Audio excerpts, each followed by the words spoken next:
എൻ്റെ പ്രിയ സുഹൃത്തുക്കളെ, ജീവിക്കാൻ വേണ്ടി പെടാപ്പാട് വിടുന്ന ഒരു പാവം യുവാവിൻ്റെ ഒരു വർത്തമാനം കേൾക്കണോ? കേട്ടോക്കി, സങ്കടം തോന്നിപ്പോവും. എനിക്ക് സങ്കടം തോന്നിയിട്ടാണ് ഞാനിത് നിങ്ങളുടെ മുമ്പിലേക്ക് ഇത് കാണിച്ചു തരുന്നത് പോലും.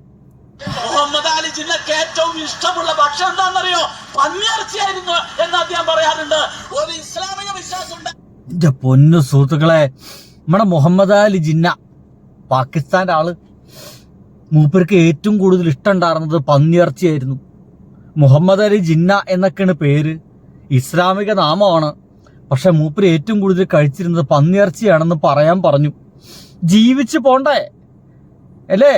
ഒരു മതേതര എന്താ പറയാ, എന്ത് ഇന്ത്യനാണ്? ഒരു മതേതര മുസ്ലിമാ, അല്ലെങ്കിൽ ഒരു ഭാരതീയ മുസ്ലിമായിട്ട് പ്രവർത്തിച്ചുകൊണ്ടിരിക്കുന്ന ഒരാളാണ്. ഏതൊക്കെ പാർട്ടിയിലേക്കാണ് പോയിരുന്നത് വലിയ പിടുത്തൊന്നുമില്ല. ഇപ്പൊ അവസാനം BJP-യിലാണ്. BJP-ക്ക് പോയപ്പോ രാമായണം വായിക്കണ്, ഭഗവത്ഗീത ചൊല്ലുന്നു, സംസ്കൃതം പഠിക്കുന്നു. ഇപ്പൊ അവസാനപ്പോ മുഹമ്മദ് അലി ജിന്ന പന്നി മാംസം കഴിച്ചിരുന്നു എന്നുള്ള ഗംഭീര പ്രഖ്യാപനവും. ഇതാണ് എൻ്റെ സുഹൃത്തുക്കളെ ഞാൻ പറഞ്ഞത്. ജീവിക്കാൻ വേണ്ടി ഓരോന്ന് പറയാണ്, മനസ്സിലാവണ്ട. ഏതോ ദേശീയ സ്ഥലത്തിൽ എവിടൊക്കെയായിരുന്നു, ഇപ്പൊ അവിടുന്ന് പുറത്താക്കിയിട്ട് അവിടുന്ന് സുരേന്ദ്രനെ കൊണ്ടുപോയിട്ട് പ്രതിഷ്ഠിച്ചു എന്നൊക്കെ പറയുന്നുണ്ട്. അപ്പൊ ജീവിക്കാൻ വേറെ വഴിയൊന്നുമില്ല. അതിന്റെ ഭാഗമായിട്ടുള്ള പ്രസംഗങ്ങളാണ്. കേക്കിന്റെ മക്കളെ കേക്കണം. അദ്ദേഹം 1937-ൽ ദേശീയ ഗീതത്തെ വെട്ടിമുറിച്ചത് അദ്ദേഹത്തിന് ഇന്ത്യ വെട്ടിമുറിക്കാനുള്ള ഒരു രാഷ്ട്രീയത്തിന്റെ ഭാഗമാണ്. അതാണ് അതിലത്തെ ഒരു അതിഗംഭീരം. ദേശീയ ഗീതത്തെ വെട്ടിമുറിച്ചു എന്ന പറഞ്ഞത്. ആര് വെട്ടിമുറിച്ചു? അത് അവിടെ അങ്ങനെ തന്നെ കിടക്കുന്നുണ്ട്. ദേശീയ ഗീതത്തിലെ പകുതിയോളം ഇവിടുത്തെ ഹിന്ദു ദൈവങ്ങളെ പ്രകീർത്തിക്കുന്ന, പുകഴ്ത്തിപ്പാടുന്ന വരികളാണ്. ഇന്ത്യ ഒരു ജനാധിപത്യ രാജ്യമായതുകൊണ്ട്, ഒപ്പം ഒരു മതരാജ്യമല്ലാത്തതുകൊണ്ടും ആ വരികൾ പാടണ്ട എന്ന് അത് എന്നോ തീരുമാനിക്കപ്പെട്ടതാണ് ഇന്ത്യയിൽ. അത് മുഹമ്മദ് അലി ജിന്നയുടെ തലയ്ക്കൊന്നും കൊണ്ടുപോയി ഇടണ്ട. ഏത് പക്ഷെ ഇടണം. അങ്ങനെ ഇടുമ്പോഴാണ് നമുക്ക് ഇവിടുന്ന് കയ്യടി കിട്ടുള്ളൂ. ഒരു മുസ്ലിം ആയിട്ടുള്ള ഒരാള് അല്ലേ, ഒരു മുസ്ലിം ആയിട്ടുള്ള ഒരാള് എന്ത് ചെയ്യുന്നു? പി അബ്ദുള്ള കുറ്റി അതാ മുസ്ലിങ്ങളൊക്കെ കുറ്റം പറയുന്നു. എന്ന് കേൾക്കുമ്പോ ഉണ്ടാവുന്ന ഒരു ഇതുണ്ടല്ലോ, അതിനു വേണ്ടിയിട്ടാണ്. ഈ ഗാനത്തെ വെട്ടിമുറിച്ചു, എന്നിട്ട് പാകിസ്ഥാൻ ഉണ്ടാക്കി. ആ പാകിസ്ഥാനില് അധികാരം പിടിച്ചെടുക്കുന്ന വേണ്ടിയിട്ടുള്ള വിഘടനവാദത്തിന് അടിത്തറയായിരുന്നു. ഇന്ത്യയെ ഭിന്നിപ്പിക്കുന്ന ഒരു രാഷ്ട്രീയത്തിന്റെ അടിത്തറയായിരുന്നു ഈ വന്ദേ മാതരത്തെ പുലർത്തുന്ന സമീപനം. അതേ സമീപനം ഇവിടെ കോൺഗ്രസ് സ്വീകരിക്കുന്നു. ഇന്നലെ കോൺഗ്രസിന്റെ പ്രവർത്തന സമിതി ഡൽഹിയിൽ ചേർന്നു. മെല്ലെ സംസാരിക്കുന്ന പൊന്നു മനുഷ്യ, നെഞ്ചുവേന പിടിക്കും.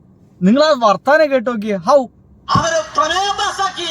ഞങ്ങൾ ഇതിന്റെ മുഴുവൻ ചരണവും പാടില്ല എന്ന് എനിക്ക് സോണിയാഗാന്ധിയോട്, രാഹുൽ ഗാന്ധിയോട് പറയാനുള്ളത്. എന്റെ പൊന്നു മുത്ത, ഇത് ഇന്നലെ തീരുമാനിക്കപ്പെട്ടതല്ല മുഴുവൻ പാടണ്ടെന്ന്. സ്വാതന്ത്ര്യം കിട്ടുന്ന ആ നാളുകൾ തന്നെ അതിനെപ്പറ്റി ചർച്ചയുണ്ടായിരുന്നു. അന്നേ തീരുമാനിക്കപ്പെട്ടതാണ് കോൺഗ്രസ്സുകാര്. ആ കാര്യത്തിൽ അന്നത്തെ നേതാക്കന്മാരെ നമ്മൾ തൊഴണം.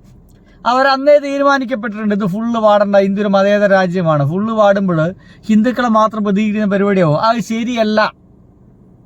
ഇത് ഹിന്ദുക്കളെ മാത്രം രാജ്യമല്ലല്ലോ, അതുകൊണ്ട് അത് ശരിയല്ല എന്നുള്ളതാണ്. പക്ഷെ അബ്ദുള്ള കുട്ടി നന്നായിട്ട് വേർക്കുണ്ട്. കേട്ടോളെ, നിങ്ങൾ ഇന്ത്യയിൽ ജീവിക്കുന്നുണ്ടെങ്കിൽ, നിങ്ങൾ ഇന്ത്യയിൽ പ്രവർത്തിക്കുന്നുണ്ടെങ്കിൽ ഈ രാജ്യത്തെ നിയമങ്ങൾ അത് നടപ്പാക്കാൻ ബാധ്യസ്ഥരാണ്. അതിനെ വെല്ലുവിളിച്ചവർക്കൊന്നും ഈ ജനാധിപത്യ രാജ്യത്ത് മുന്നോട്ട് പോകാൻ സാധിക്കില്ല. ഒരു വാക്കുകൂടി പറയണല്ലോ അബ്ദുള്ള കുട്ടി.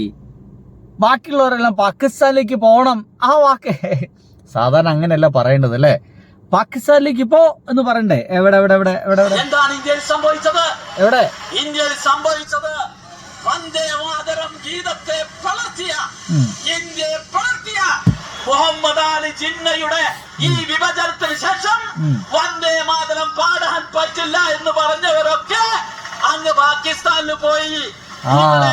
ജീവിക്കുന്ന ഞാൻ ഉൾപ്പെടെയുള്ള മുസ്ലിമീങ്ങൾ ദേശീയ മുസ്ലിമീങ്ങളാണ്.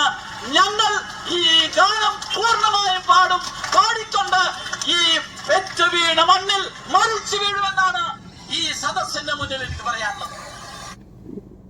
ഞാൻ സത്യം പറഞ്ഞ ഇദ്ദേഹത്തിൻ്റെ കാര്യത്തിൽ സങ്കടമുള്ളൊരു മനുഷ്യനാണ്. കാരണം ഒരു ദേശീയ മുസ്ലിമായി നിലനിൽക്കാനും വേണ്ടിയിട്ട് BJPയുടെ എവിടെയെങ്കിലൊക്കെ 1-2 സീറ്റൊക്കെ ഇങ്ങനെ ഉറപ്പിക്കാനും വേണ്ടിയിട്ട് ഈ മനുഷ്യൻ പെടുന്ന പെടാപ്പാടുകൾ ആലോചിച്ച് നോക്കി. വൻ പെടാപ്പാടുകളാണ്. ഈ അടുത്ത കാലത്ത് എന്താണ് ഏതൊരു ഇസ്ലാമിക ഇതിനൊക്കെ അയ്യോ അതൊക്കെ ഇങ്ങനെ കമ്പയർ ചെയ്യുന്ന കണ്ടപ്പോഴേക്ക് സങ്കടം തോന്നിപ്പോയി. ജാതി പാവം മനുഷ്യനല്ലേ.